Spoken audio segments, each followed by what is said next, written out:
जो भरा नहीं है भाव से, जिसमें बहती रसधार नहीं, वो हृदय नहीं, वो पत्थर है जिसमें स्वदेश का प्यार नहीं। भारत देश वो देश है जो अपनी खूबसूरती, परंपरा, पर्व, इतिहास, संस्कृति, एकता के लिए जाना जाता है। भारत एकमात्र ऐसा देश है जहां पर हर तरह के लोग निवास करते हैं। कहा जाता है कि भारत में हिंदू, मुस्लिम, सिख, ईसाई सभी हैं भाई भाई। ये एकता का ही सूत्र है। बता दें कि भारत अपने एकता के लिए जाना जाता है, जहां पर सभी धर्म के लोग एक साथ मिलजुल कर खुशी से रहते हैं और सभी अपने अपने पर्व को एक साथ मनाते हैं। स्वतंत्रता दिवस ये वही दिन है जिस दिन हमारे देश को अंग्रेजों के सदियों की गुलामी के उपरांत आजादी मिली थी, और इस दिन को हमेशा के लिए याद रखे जाने के लिए 15 अगस्त इंडिपेंडेंस डे हमेशा के लिए मनाया जाता है और ये एक राष्ट्रीय पर्व है। लेकिन देशभक्ति क्या है? आपने देखा होगा कि इस देश में रहने वाले जितने लोग हैं वो सब लोग अपने आप को देशभक्त कहते हैं, और यही वजह है जो रिपब्लिक डे या इंडिपेंडेंस डे के दिन उनकी देशभक्ति देखने को मिलती है।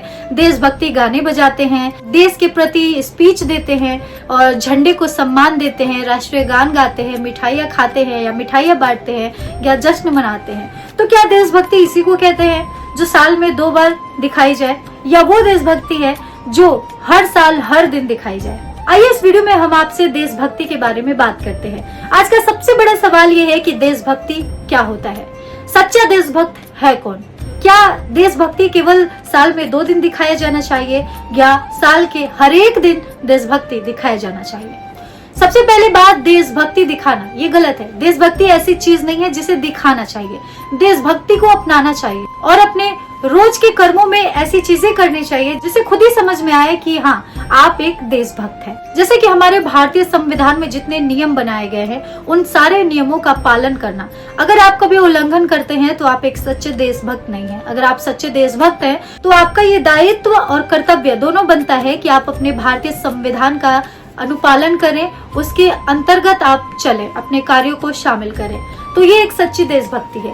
दूसरा चीज जो आपको देशभक्त बनाता है वो ये, कहीं भी कभी भी अगर ऐसी घटना घटित हो रही है जो आपके संविधान के नियमों के विपरीत हो, जैसे कि मर्डर, रेप, चोरी, डकैती इत्यादि जैसे मामले की बात कर रहे हैं हम, इस तरह की कोई भी घटना अगर घटित होती है तो आपका ये दायित्व बनता है कि आप उसी वक्त पुलिस को फोन करके इंफॉर्मेशन दे और बताएं कि यहाँ पर ये चीजें हो रही है।